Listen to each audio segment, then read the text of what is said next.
Thanks for joining this quick how-to screencast brought to you by Salesforce Support. To see more content like this, hit subscribe.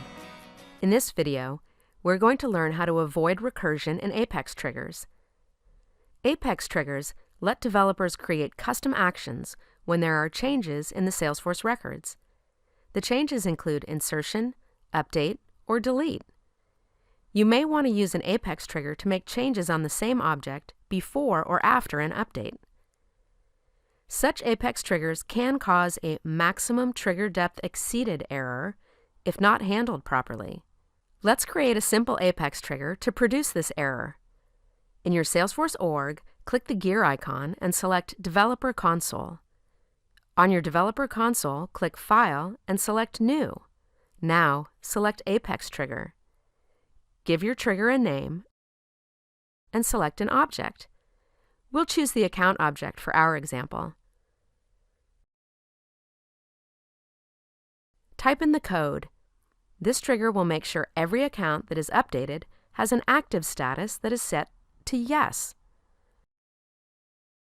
Let's update an account record manually and observe the results. Click the Accounts tab and select an existing account.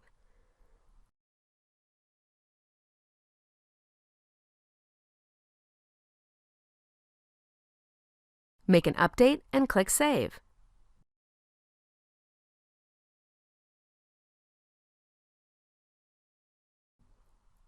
Notice the error message, Maximum Trigger Depth Exceeded Account.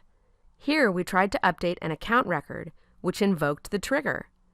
The trigger updated the active field and caused the trigger to be invoked again. This created a recursion, and the operation failed. Before we jump into the solution for this type of error, make sure you practice the following Apex trigger best practices.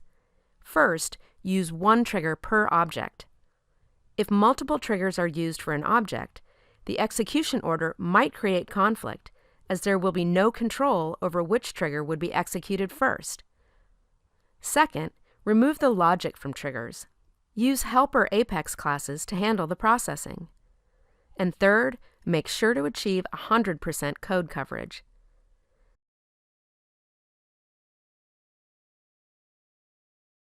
Now, to resolve the trigger recursion, we need to make sure our trigger is executed only one time.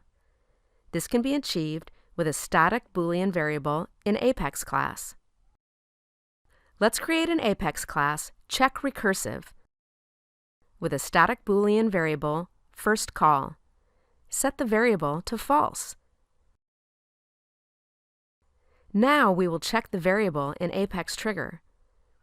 If it's true, we will let the trigger execute logic and make it false so that trigger cannot execute again. Let's update an account record to test it. Go back to your Salesforce org, click the Accounts tab, and select another record.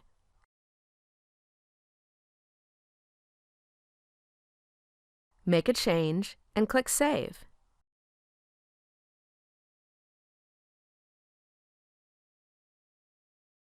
Notice the operation completed successfully without recursion, and we did not see an error message.